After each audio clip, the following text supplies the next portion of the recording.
जय हिंद दोस्तों, मेरे चैनल से जुड़े तमाम मेरे भाई बहनों को और सभी को दीपावली की हार्दिक शुभकामनाएं। और जो बड़े बुजुर्ग हैं उनको प्रणाम। फिर एक बार मेरी तरफ से 130 फ्रेंड्स, आज आपको एक बड़ी जो अपडेट मिली गई होगी, तमाम मीडिया चैनल के माध्यम से आपने देख लिया होगा कि प्रधानमंत्री मोदी और हमारे सीडीएस विपिन रावत साहब और हमारे chief of the army staff Manoj Mukund Naravane साहब तीनों के तीनों ये भी जैसलमेर लोंगेवाला में हैं। फ्रेंड्स, आपको बता दूं, आपने सिर्फ ये सुना होगा लोंगेवाला में है, तो लोंगेवाला का एक बहुत ही गौरवमयी इतिहास है जो कि इंडियन आर्मी और बीएसएफ के खून से सींचा हुआ इतिहास है, और जिसपे कि उन वीरों ने अपने प्राणों की आहुति देके पाकिस्तान को खदेड़ दिया था। पाकिस्तान की कम से कम 3000 इन्फेंट्री सोल्जर को और पाकिस्तान की टैंक यूनिट को खदेड़ के भगाया था। तो आज मैं उसका गौरवमयी इतिहास बता दूं, लेकिन उससे पहले एक छोटी सी बात कि जो प्रधानमंत्री का टूर है उसको लेके। दोस्तों, पीएम मोदी, सीडीएस विपिन रावत और army chief of the army staff की अभी लोंगेवाला यात्रा है, जो कि उन्होंने ये फैसला किया था हमारे पीएम ने कि मैं दीपावली सैनिकों के साथ में मनाऊंगा, जिसका वो भरपूर बेनिफिट लेंगे बंगाल चुनाव में या किसी और चुनाव में। और बाकी रही, वो खुद नहीं बोलेंगे, मीडिया उनको सब चीज़ उनका कवर कर देगी। और दूसरा, हमारे सीडीएस साहब हैं, कितना अच्छा होता कि एक जैसलमेर जाते और एक जाते सियाचिन ग्लेशियर, तब अच्छा भी लगता। लेकिन आपको पता है कि अभी जो अपने सीडीएस विपिन रावत साहब हैं, उनका जो रवैया देख के अभी लगता तो कमी है कि वो सैनिकों के लिए सोचते होंगे। लेकिन अभी वो लोंगेवाला में अच्छी बात है, वो एक बहुत गौरवान्वित जगह गए हैं जहां जुड़ा हुआ है हमारा बहुत ही गौरवान्वित इतिहास 1971 का। उसके बारे में मैं आपको बताऊंगा, लेकिन उससे पहले मैं सीडीएस साहब से मैं सोचता हूं कि जब वो उस बॉर्डर पे जा रहे हैं जहां आज तमाम मीडिया उनको कवरेज करेंगे, क्या उनके दिल में एक बार भी ख्याल आएगा कि जो जवान मेरे ग्लेशियर में रहते हैं, तपती धूप में रहते हैं, बॉर्डर्स पे रहते हैं, नॉर्थ ईस्ट में रहते हैं, उनके लिए मैं क्या प्रपोजल ला रहा हूँ। उनकी आंखों में जब वो नजरें मिलाएंगे, क्या उनकी आंखों का गुरूर रहेगा ऐसा? अब वो या तो वही जानते हैं, इसके बारे में हम बोल नहीं सकते हैं। चलिए, लेकिन मैं इन बातों को एक तरफ करता हूं और आपको मैं बताता हूं 1971 का हमारा गौरवमयी इतिहास लोंगेवाला का। आपने देख लिया होगा आज लोंगेवाला जा रहे हैं, तो लोंगेवाला का पूरा इतिहास मैं आपको बताता हूं बहुत कम शब्दों में। फ्रेंड्स, आपको बताना चाहूँगा जो लोंगेवाला युद्ध था ये 4 से 7 दिसंबर 1971 का है, और इसमें पाकिस्तान की पूरी एक टैंक रेजिमेंट और उनके 3000 इन्फेंट्री सोल्जर रात में धोखे के माध्यम से अपने इंडिया में उन्होंने प्रवेश किया, जिसकी जानकारी हमें बिल्कुल बहुत बाद में पता चली। और जब ये खबर पता लगी तब वहाँ पर थी 23 पंजाब रेजिमेंट और बीएसएफ की टुकड़ी।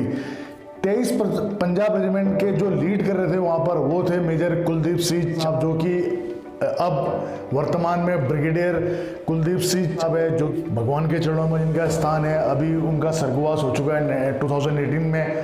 लेकिन आपने बॉर्डर पिक्चर देखी होगी, बॉर्डर जो पिक्चर बनी है वो लोंगेवाला पोस्ट की वजह से ही बनी है।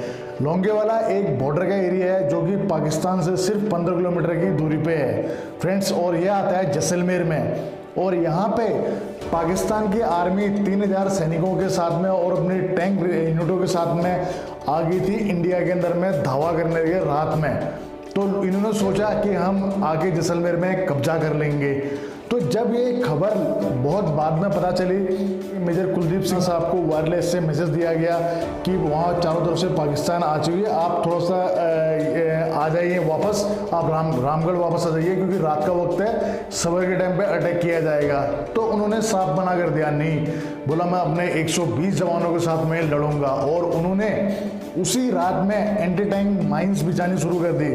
एंटी टैंक माइंस, फ्रेंड्स, जो चैनल में जो माइंस नहीं जानते हैं, वो एक ऐसी माइंस होती है जिसमें प्रेशर पड़ने पे, ज़्यादा प्रेशर पड़ने में वो फट जाता है और टैंक को बर्बाद करता है, तो उनको बोलते हैं एंटी टैंक माइंस। तो वो एंटी टैंक माइंस बिछाने का काम किया और उन्होंने कंटीले वायर लगा दिए ताकि दुश्मन को धोखा देने के लिए कि यहाँ पूरी माइंस बिछी हुई है, क्योंकि रात में ये सब करना संभव था नहीं।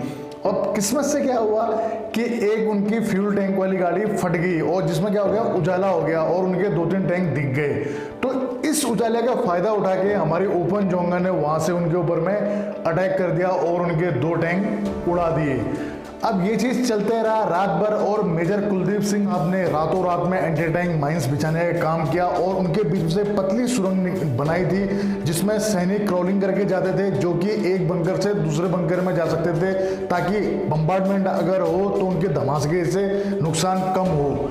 तो फ्रेंड्स, मेजर कुलदीप सिंह आप जिनको कि आपने बॉर्डर पे सनी देओल के रोल में देखा होगा, उन्होंने वहां पूरी 120 जवानों से पूरी रात उन्होंने पाकिस्तान आर्मी के पसीने छुड़वा दिए थे और सवेरे होने का इंतजार कर रहे थे, क्योंकि ये पाकिस्तानियों को भी पता था कि सवेरे होते ही इंडियन एयरफोर्स आएगी और उसके बाद में सारा वो कहीं भी दौड़ा दौड़ा के उनको मारेगी, और वही चीज़ हुआ। और फ्रेंड्स, एक और बड़ी बात यह है कि पाकिस्तानी जो फौज थी वो चाइना से उनको टैंक मिले हुए थे जो कि T-59 टैंक थे, जिसमें कि मतलब चाइना ये बोलता था कि ये टैंक जहाँ जहाँ जाएगा वहाँ आपका कब्जा हो जाएगा, मतलब इस टैंक में इतनी खूबियाँ हैं। और इंडियन आर्मी ने उनकी वो धज्जियाँ उड़ाई कि वो लास्ट में टैंक छोड़ के भी भाग गए और उनका जो नुकसान हुआ उसका आकलन तो हम कर नहीं सकते, और वो दुम दमाके भाग के खड़े हुए। और इंडियन एयरफोर्स ने उसके बाद जैसे ही सवेरे हुआ अपने एयरफोर्स की बम्बार्डमेंट करी और उनके कई टैंक्स को उड़ाए, जिनका दृश्य आज भी लोंगेवाला बॉर्डर पे आप कभी जाएं घूमने तो देख सकते हैं। और वहाँ हमारे देश के वीर जवानों का गौरवमयी इतिहास है, और जिसमें जो कि तब मेजर कुलदीप सिंह मेजर थे और जब लास्ट रैंक उनका था ब्रिगेडियर कुलदीप सिंह चाप, और उनके शौर्य और उनकी जो कार्यशैली थी और कि किस प्रकार कम समय में दुश्मन के ऊपर में खतरनाक हमला किया जा सके और कम सैनिकों के साथ में, और उनकी इस हिम्मत और उन जज्बे को हम सलाम करते हैं। आज वो हमारे बीच में नहीं है, लेकिन उनकी शहादत और उनका एक गौरवमय इतिहास हमारी पीढ़ियां जितनी भी आएंगी वो पढ़ेंगी और अपने आप को गर्वान्वित महसूस करेंगी कि हमारी भारतीय सेना पे हमें गर्व है।